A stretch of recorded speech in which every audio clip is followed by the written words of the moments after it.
So the manosphere is falling apart, y'all. Red pill is falling apart. If y'all don't know what the manosphere is, just type it in, go look for it online, Google it, and you will get all the information you need.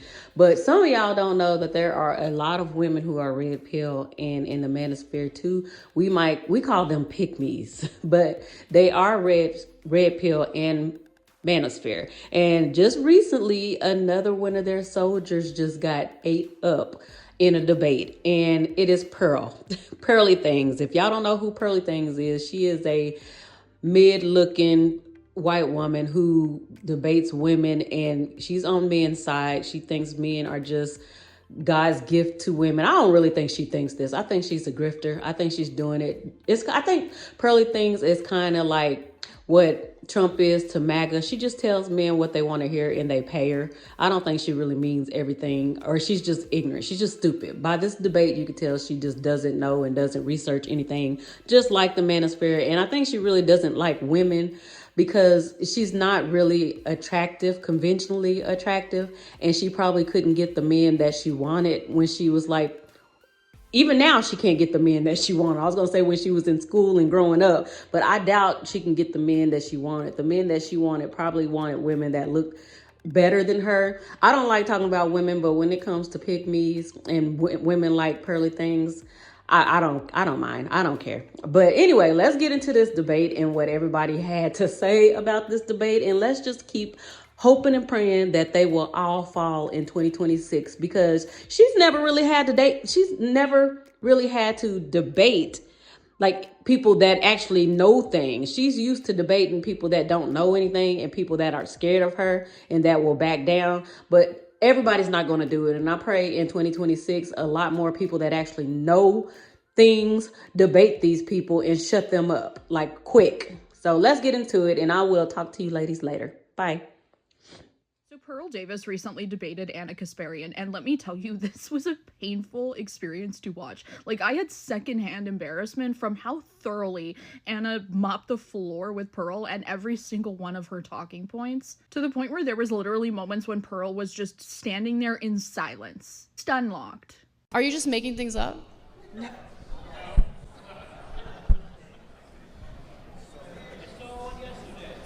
Pearl, what are you doing? Like, seriously.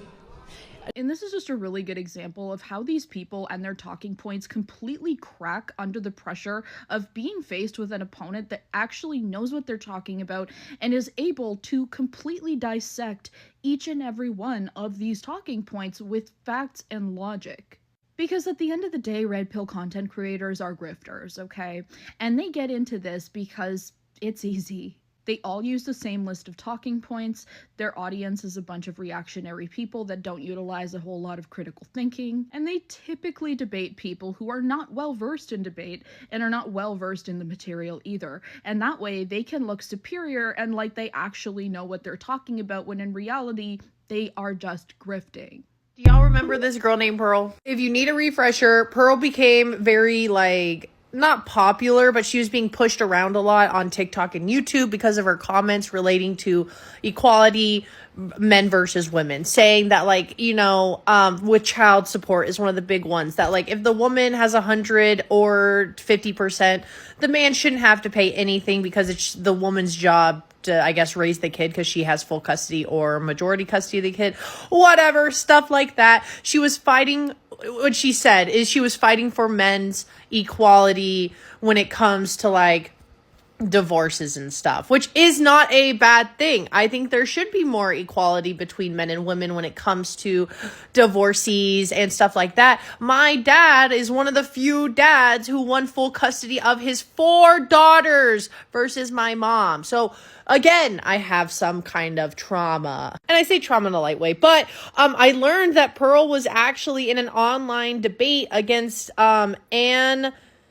Kasparian. I don't know. I'm sorry. But I like her now. I didn't know who she was before this debate, but after debating Pearl, she has a new follower. I like her. Basically, this whole debate was Pearl would say some random statistic, and then she would counter and be like, no, that's wrong, or where are you even getting your sources? And again, no, that's wrong. A lot of the clips I saw of this debate was Pearl just being silent after she was corrected after saying some kind of crazy statistic. I then later saw that she was streaming probably like a couple days later, and she was like, yeah, I really wanted to throw hands with her. Like, I really wanted to fight her, but I was just scared of catching a charge. I can't do that. Pearl, I'm going to hold your hand when I say this. I don't think you would fight anyone.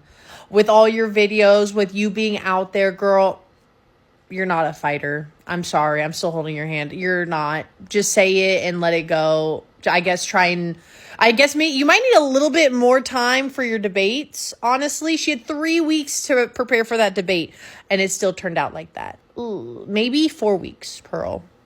And some boxing classes if you really want to fight somebody. 90% of disputed custody goes to women. Source? Are you just making shit up?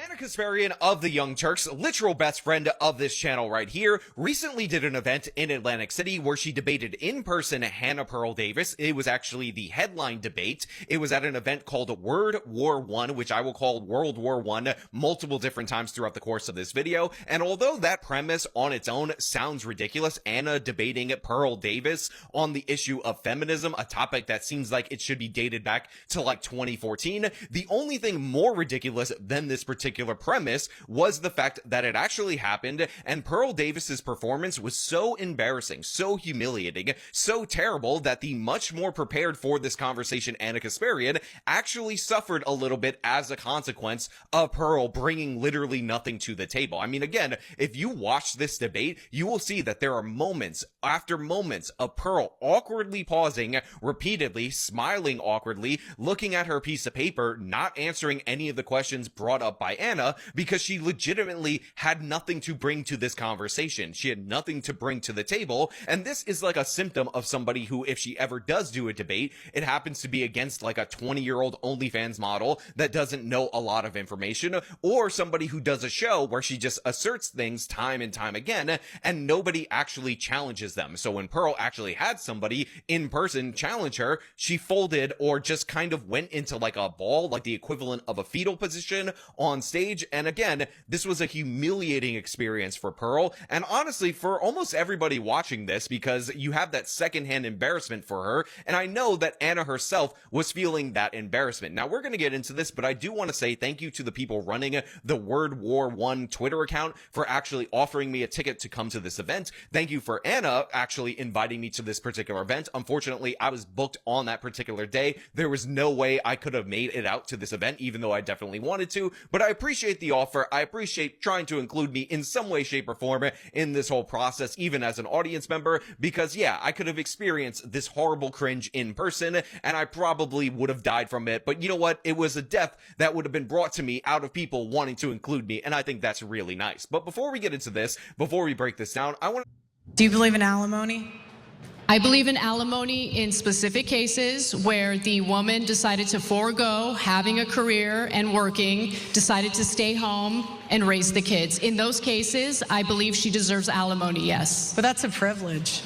You're ridiculous. Anyway, next, move on. You said it's ridiculous. It's ridiculous, that it's a privilege to stay home with your coming from a girl who grew up in an affluent situation with incredibly wealthy parents. You don't know anything about struggling economically or financially. So to tell a single mother who decided to stay home and raise her children instead of work that she doesn't deserve a penny to raise her kids after a divorce is the most privileged piece of thing to say.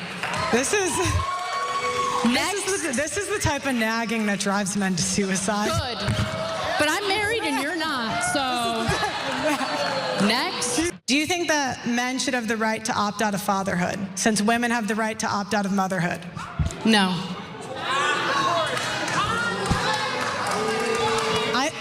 Put a condom on. You don't want to have children, put a condom on. Or require him to wear a condom. That's equal. Yeah. That choice is equally irresponsible. He's the one with the Johnson. He gets to decide what he does with it. I think I'm more of a feminist than you. Sure. Go great. Congratulations.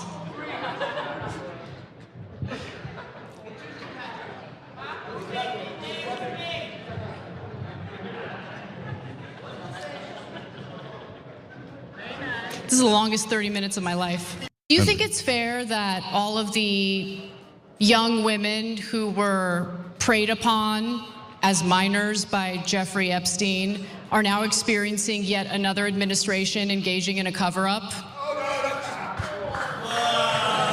Or was it the female's fault for being preyed upon by a disgusting pedophile? I'm just curious. What kind of question is that? I think it's a pretty straightforward one, because you're talking about the unfairness of our court system, especially as it pertains to divorces. But we're talking about a guy who got a sweetheart deal after raping minor girls, and then even after that, multiple administrations, Democrat, Republican, doesn't matter, engaged in a cover-up, ensuring that those victims would never get justice. And this has to do with this. I mean, you want to talk about the unfairness in the court system and how terrible it is for men. What about how terrible it is for women?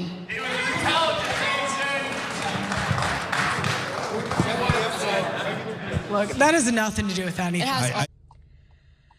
So Pearl came on and gave a response, and she said this. Froze up on stage because I gotta be honest, I'm not really used to dealing with a lot of women that are that level of like mean and bitchy. She just screams at me. And so I just kind of froze, right? Anna essentially is a DEI hire, and she has no idea she's a DEI hire. She thinks that she's gotten these positions because she's really smart, but it's really just because she's a woman and she was cute when she was younger. Now she's okay, right?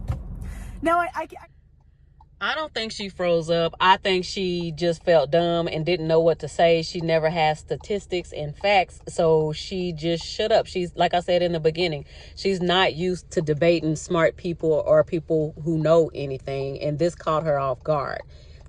Anna was not yelling. Everybody saw the debate. She was talking really, really calmly and just asking her questions and giving her the facts. So she's lying. We all saw what happened. Certain sectors of our economy, women are a dominant and indispensable force. Like in the healthcare industry, where they make up nearly 80% of workers, according to the Bureau of Labor Statistics. That's 16 points. That's not really new. Like, women have been nurses since like the 1850s. And nurses are the biggest cheaters. So they're working. Yeah. Just ask my ex-wife. Yeah, statistically, medical industry women are the biggest cheaters. So thanks. You're working hard, but you're doing other stuff pretty hard too. Million women. When it comes to education, in 1960, women earned less than 35% of all bachelor's degrees. Today, they earn roughly 58% of all bachelor's degrees, which Pearl herself benefited from. But the bachelor's degrees are worthless now. So it's like, okay, we're getting participation trophies. Who cares? That are costing you, tens of thousands of dollars in student debt. Yeah, frickin' underwater lesbian dance theory. You know what I'm saying? Yeah. After graduating from Elmhurst University. This is also earn. I remember sitting there listening, and I'm like, is she bringing up? Is she about to go through my whole life? And I was thinking about it. I'm like, she went at me for sources the whole time. What's your source for my life? But the thing is, Pearl, like that Wikipedia? No, you have to understand, though, is she's doing that to set up the emotional argument. Yeah. To throw you off by doing that. You just let that roll off your back. Who gives a shit? And just drive on. I was excited because she said I got all conference in college, and I'm like, that I did. That I did, tell them. Over 60% of master's degrees. I hope to hear Pearl explain how a more educated and skilled population somehow translates to cultural decline, especially as we compete with China in this increasingly multipolar world. The modern feminist movement also had a major impact on decreasing domestic violence, and that's according to the U.S. Department of Justice. rates of intimate partner violence decreased by more than 60% from 1994 to 2010. And that's thanks to protective order statutes and funding for shelters beginning in the 1970s How and about 80s. lesbians? Not only Yeah, you should have brought up the domestic violence rates between. But do you know what I thought? There was a point where I did want to throw hands. I'm not going to lie. She's like 5'1". And I thought about it. I'm like, you can talk like this to men. Pearl tried to debate Anna Kasparian and just absolutely got bodied, and she went back to her podcast and talked a big game. You just heard her. She wanted to throw hands. Well, I have bad news for you, Pearl, because one of the most famous forms of martial arts, Wing Chun, was made by a small woman.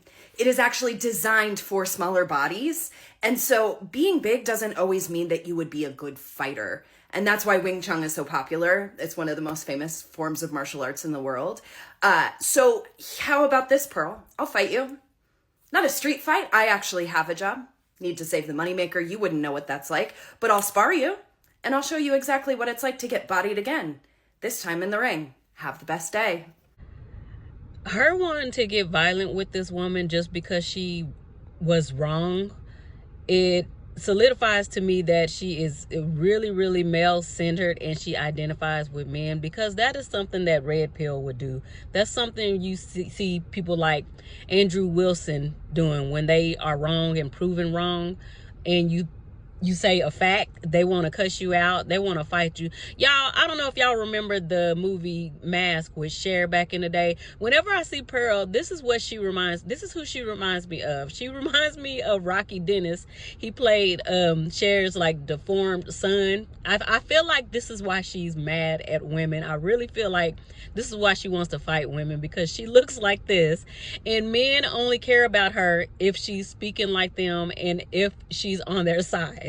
You need to recognize your lane, okay? If you spend all your time beating up on 18-year-old OnlyFans girls, then that's what you do. Pearl just has some of like the lowest IQ like arguments ever.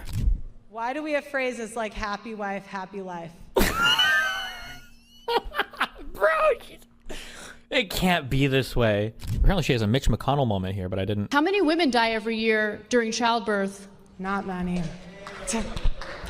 This country has the highest maternal mortality rate of any developed country. So a lot of women do die as a result of pregnancy and childbirth, yes.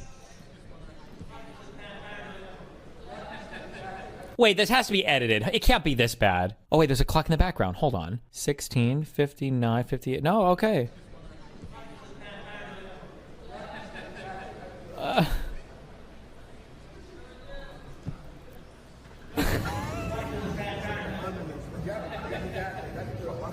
Pearl isn't saying anything. What? You got this, Pearl. Oh no! Wow, who's shouting from the audience? Oh god! Was that her brother? You got this. It's like the opening to fucking 8 Mile. Oh no. True.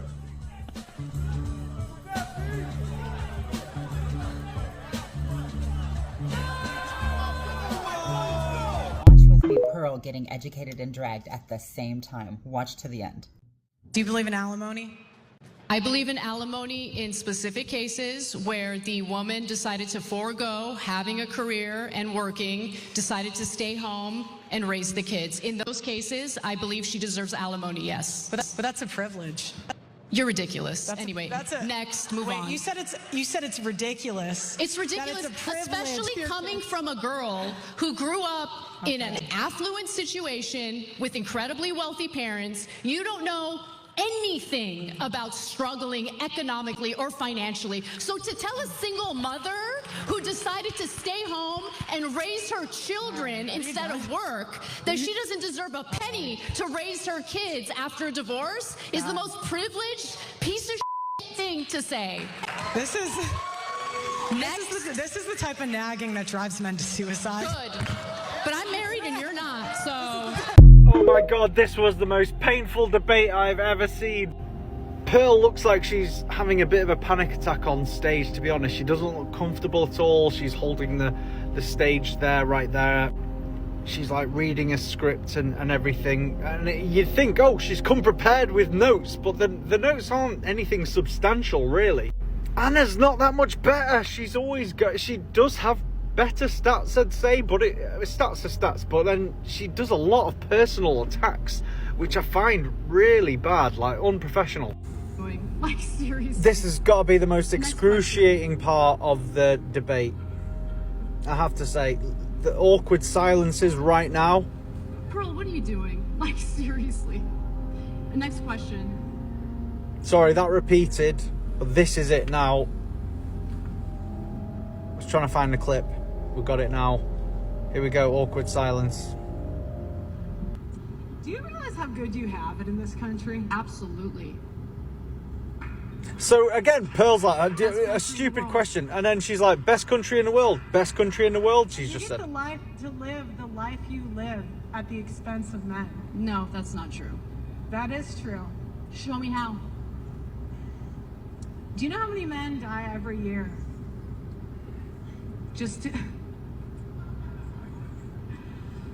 Again, I don't know why she's laughing. There are men that die every year to get you proud. Such a bad How debate. many women die every year during childbirth?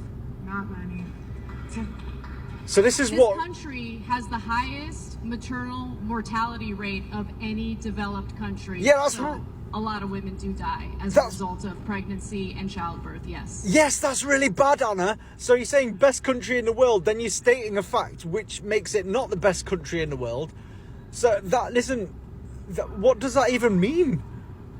It's like you don't need. And then she's laughing. It's painful, man. It is painful. This debate is painful. Do you have any other questions for me? Y'all There we see go. that debate between Anna Kasparian and Pearl? Pearl got absolutely demolished so badly. It was hard for me to watch, and I got like 4th, 5th, 6th, 7th hand embarrassment from just watching. At one point, Anna asked Pearl how many mothers die per year during childbirth, and immediately Pearl goes, not many. And Anna Kasparian pulls out a completely accurate statistic that said we are the highest death rate in mothers during pregnancy for any developed country in the world, and Pearl just freezes. Like, she got so discouraged from the pressure of this debate that she just went silent. It was just like, just dissociating. And then after this debate, she was on Twitch being like, I was gonna throw hands with her. I was so mad. When the whole time she couldn't pull out any accurate concept or any accurate statistic. Like, Anna Kasparian wrecked that bitch.